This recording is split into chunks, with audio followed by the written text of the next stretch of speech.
반갑습니다. 예레미야 10장 네 번째 시간이에요. 14절 말씀을 읽고 나눔을 시작합니다. 사람마다 어리석고 무식하도다.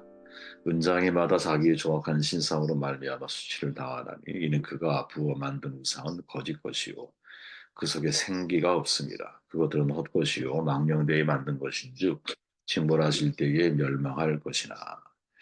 사랑이라는 우상, 제목으로는 사랑 중독은 우상이다. 예전에 한번 사랑 중독에 대해서 창세기 말씀을 나눌 때 다루었었죠.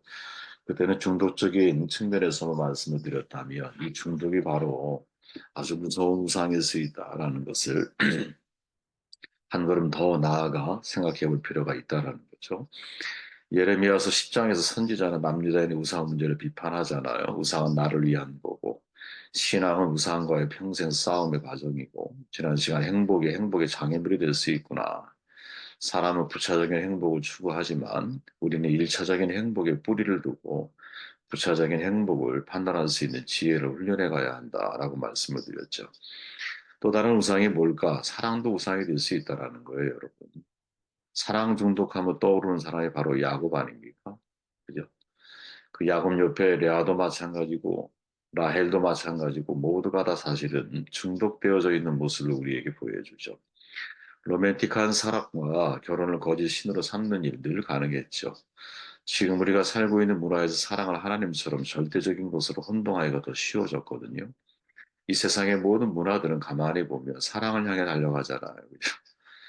사랑에 휩쓸려 인생을 살아갑니다. 리브가 임신했을 때 하나님께서 연애 말씀을 주시잖아요. 내용을 살펴보면 이런 내용이죠. 리브가 쌍둥이를 배웠는데 세 번역입니다. 그들이 태안에서 서로 싸웠다. 그래서 리브가는 이렇게 괴로워서 내가 어떻게 견디겠는가 하면서 이 일을 알아보려고 주님께로 나아갔다. 주께서 대답하셨어요. 두 민족이 내 태안에 들어있다. 너는 태안에서 두 백성이 나뉠 것이다. 한 백성이 다른 백성보다 강할 거야. 형이 동생을 섬길 거야. 이렇게 예언의 말씀을 주죠.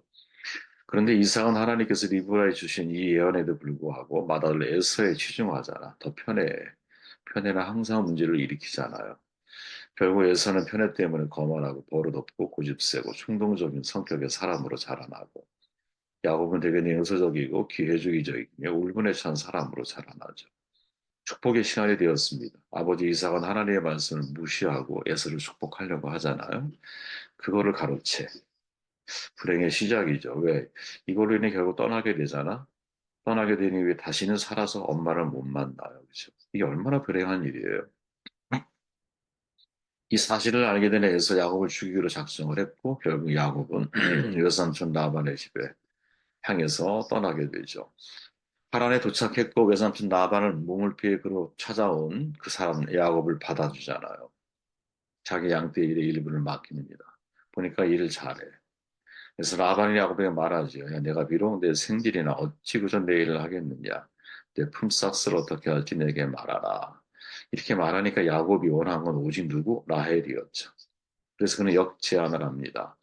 라반에게 두 딸이 있으니 언니 이름은 레아요 아우의 이름은 라헬이다. 레아는 시력이 약하고 라헬은 곱고 아립다우니 야곱이 라헬을 더 사랑함으로 대답하되 내가 외삼촌의 작은 딸 라헬을 위해서 외삼촌에게 7년을 섬기리이다.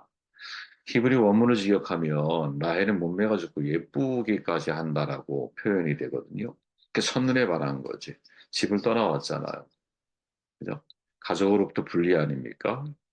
낯선 곳에서 새로운 안정을 찾아가기 위해서 당연히 노력하지 않겠어요? 버클리 대학교 히브리 문학서 로버트 알터라고 하는 교수가 이 야곱이 상사병에 빠져 있다라고 말하고 신부의 몸과 7년분 이 품삯은 그 당시 통화 가치로 따져보면 엄청난 액수였다라고 그래요. 근데 그것을 어떻게 여겼을까? 야곱이 라헬을 위해 7년 동안 라반을 섬겼으나 며칠같이 여겼더라. 어마어마하게 정말 눈이 콩깍지가 씌운 거죠. 그죠? 드디어 7년이 지났습니다. 야곱이 라반에게 말하죠. 야곱이 라반에게 이르되 내 기한이 찼으니 내 아내를 내게 주소서. 아내라고 벌써 호칭을 하는 거야. 예, 알터 교수에 의하면 다른 고대 문서에 보면 이 히브리 문구가 대단히 노골적인 표현이라 그래요. 이게 무슨 말이냐? 빨리 내가 첫날 밤을 치르고 싶습니다. 이 말이라는 거. 당장 제게 주십시오. 그러니까 군인도 표현하잖아. 내 아내를 내게 주소서. 언제 아내가 됐어? 준다고만 약속했지. 야곱의 감정적인 반응의 이유가 뭘까? 사랑에 대한 갈증 때문이 아닐까요? 그죠? 아버지 사랑을 받지 못했죠. 엄마의 사랑은 받았지만 그 어머니의 사랑을 떠나야만 했잖아. 그죠? 그러니까 하나님의 사랑은 잘 몰랐죠. 그러던 차에 마음에 드는 여인 첫눈에 반해버리고 이렇게 생각했을 거예요. 야, 이 여자만 있다면 내 인생 앞으로 꽃길만 열릴 거야. 잘 풀리지 않을까? 이 여자만 있으면 돼. 이런 생각을 하지 않았을까? 정말 그 여인이 야곱의 가슴 속에는 우상이 된 거죠. 그죠? 온통 라헬에게 정신이 쏠리는 거야. 어네스트 베커라고 하는 사람이 죽음의 부정이라는 책에서 이렇게 말하죠. 사람들이 하나님을 믿는 신앙을 잃고 나서 그에 대처하며 살아온 다양한 삶의 방식이 있습니다. 이렇게 말해요. 그 중에 중요한 게 뭐냐? 바로 로맨스라는 거예요. 로맨스. 인간은 삶의 의미를 하나님에 찾아야 될 존재인데 더 이상 하나님 믿지 못하거나 발견하지 못하거나 하나님 주변인으로 인생을 살아가게 될 때 그때는 이 필요한 자존감을 어디에서 사랑의 대상에서 그것을 찾으려고 한다라는 거지. 우리가 여러분 이런 모습으로 결혼하는 부부들이 얼마나 많아요. 저도 돌아보면 이런 모습이 있지 않았을까? 서로가 서로를 건강한 자아상을 가지고 바라보는 게 아니라 하나님을 찾으려고 하는 거야, 상대에게서. 그죠? 그때 뭐 하나님이라고 표현하기 좀 그렇지만, 그죠? 뭔가 그 사랑의 대상에 의해서 내게 필요한, 이 필요한 것들을 얻기 위해서 그 사람이 존재하는 거지. 그러다 보니까 그 관계가 온전해질 수가 없는 거예요. 내가 필요한 것을 상대가 다 채워주면 이제 만족감이 높겠지만 세상에 그런 남성과 여성은 없다니까. 그건 우리의 착각이에요, 여러분. 상대가 100% 나를 여러분 남편, 여러분 아내가 100% 나의 필요를 채워주고 나의 자존감을 세워주고 나로 나되게 만드는 그런 아내와 남편입니까? 우리는 이게 아니라는 걸 너무 잘 알잖아요. 살아보니까.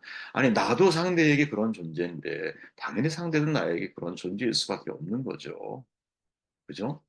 그런데 그렇게 우리가 상대를 투영해서 바라보게 되면 그 내 안에 내가 만든 사랑이라고 하는 우상 속에 내가 사로잡혀 있는 거죠. 그의 놀라운 통찰력이 여기에 있습니다. 사랑의 대상을 하나님의 주의로 격상시켜서 결국 우리가 얻으려고 하는 게 뭘까? 그건 구원이라는.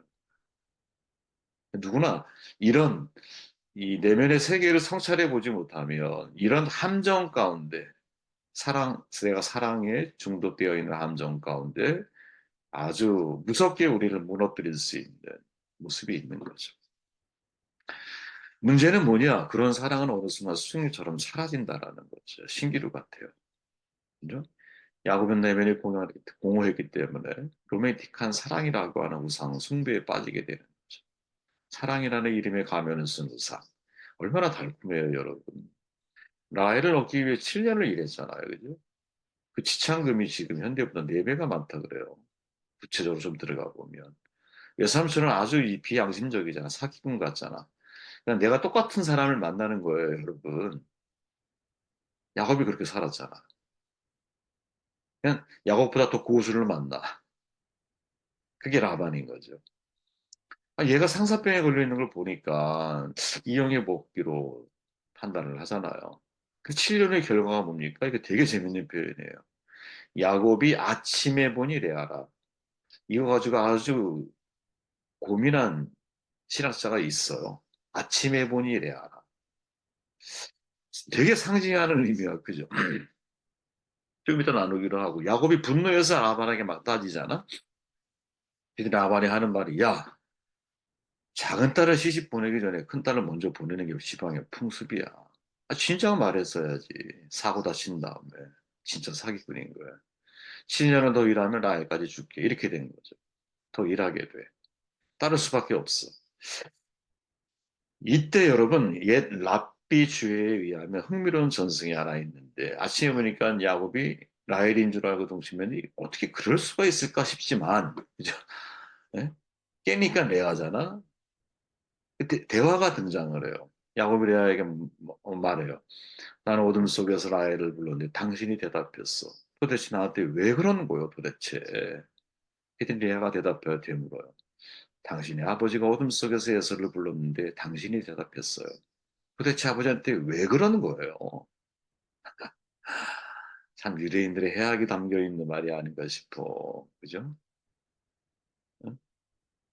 뒤에서 이렇게 뭐랄까 훔쳐먹는 아주 교활한 이 이름 자체에 그런 야곱이 자기보다 더한 라반을 만나게 되고 라헬을 얻기 원하지만 레아를 얻게 되면서 레아의 말 속에서 자신의 과거를 깨닫게 되는 그 말을 듣는 순간 야곱의 분노가 사라졌다. 아주 전설과 같은 이야기지만 우리에게 참 시사하는 바가 크다 이런 생각이 들어요. 어떻게 그렇게 쉽게 속아 넘어갈 수 있었을까? 이 라비의 주의 이야기가 없더라도 이유를 충분히 짐작할 수 있어. 뭘까요? 그는 중독자가 돼버린 거죠. 로맨틱한 사랑은 마약처럼 작용할 수 있구나. 이런 남자가 또 있죠. 다윗의 사는 암논. 우리가 잘 알잖아.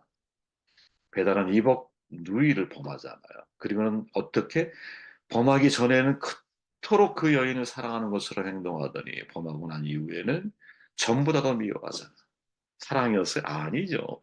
정욕에 중독되어져 있는 거지. 중독되어져 있는 거예요. 자, 다시 가볼게요. 야곱은 라헬만 얻을 수 있으면 모든 것이 다 잘 될 거라고 생각을 했어. 라헬인 줄 알고 동침을 했어. 그러나 현실은 뭐예요? 아침에 보니 레아라. 여러분 이 부분을 히브리어로 시각하면 이렇게 돼요. 아침이었다, 보았다, 레아였다. 어떤 학자가 이 구조를 보면서 인생의 축소판이라고 표현을 해요. 야, 인생에 대한 실망과 환멸이 바로 이 한 문장 속에 담겨 있구나. 우리는 여러분 라헬을 얻기 위해 동침을 했어. 라헬을 얻기 위해 내가 거기에 몰입을 했어. 근데 아침에 눈을 떠보니까 레아인 거야. 저는 여러분 이 한 문장이 얼마나 제게 많은 도전을 주는지 몰라요. 야, 내가 지금 추구하고 바라보는 라헬이라고 하는 것이 뭔지는 몰라. 대상은 다 다를 수 있어. 근데 라헬이 이 아침에 눈을 떠보니 레아가 될 수 있다라는 거죠, 여러분. 이게 인생이라는 거죠. 우리 순정한 기독교 참 감명 깊게 서로 교제했지만 C.S. 루시가 이렇게 말하잖아요.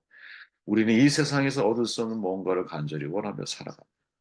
처음 사랑에 빠지거나 처음 외국 여행을 가거나 흥미로운 과목을 접할 때가 우리 안에 일어나는 어떤 채워지는 느낌이 있습니다. 그런데 그 채워지는 느낌은 아주 행복한 결혼, 환상적인 여행이나 최고 수준의 학문적 성과를 이루었더라도 완전히 채워지지 않습니다. 여전히 어딘가 부족합니다.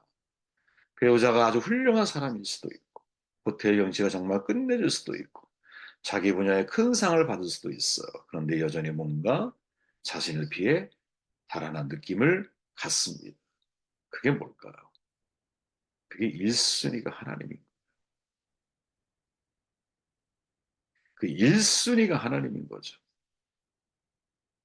그래서 루이스가 이렇게 정론하는 거예요. 이 세상에 어떤 경험으로도 채울 수 없는 갈망이 내 안에 있다면 가장 좋은 설명은 뭐냐? 내가 다른 세상, 즉 초월적이고 영원한 세상을 위해 지어졌다라는 겁니다. 여러분 이게 얼마나 논리적이에요. 기독교는 정말 논리적인 종교라니까요. 왜? 하나님은 되게 인간의 지혜를 주신 분 아니에요. 지혜의 꽃이시잖아요. 지혜 그 자체이시잖아요. 그죠? 자, 정리를 이렇게 해보고 싶어요, 여러분. 이 아침에 보니 늘 레아다. 이게 인생의 실망과 환멸의 하나의 축소판이 아니겠느냐. 우리가 꿈꾸는 사랑이 여러분, 사랑이 내 안에 우상이 되어 있을 때는 어떤 모습을 가지고 있느냐. 그 사랑을 통해 내 자존감을 채우려고. 근데 우상의 단계를 넘어서서 주님이 말씀하시는 사랑을 내가 하게 될 때는 그 사랑을 통해 자존감을 채워주려고 하는 것이 아니라 오히려 상대의 자존감을 높여주려고 하지. 상대의 자존감. 그리고 나는 어떻게 서 있어? I'm who I am. 나는 나다. 라고 하는 건강한 자아상을 가지고 내가 사랑을 갈구하는 삶이 아니라 그죠? 사랑은 하나님의 사랑 안에서 이미 내 안에 가득 채워진 게 있고 채워진 게 있기에 흘려보낼 수 있는 것이 있는 거지. 우리는 어떤 모습을 가지고 인생을 살아가고 있을까? 한번 한번 깊이 돌아보게 만드는 사랑하십시오. 하지만 내 자존감을 채우려고 하는 사랑 중독은 부상일 수 있구나. 그때 기억하십시오. 아침에 눈을 떠보면 늘 라헬이 아니라네요.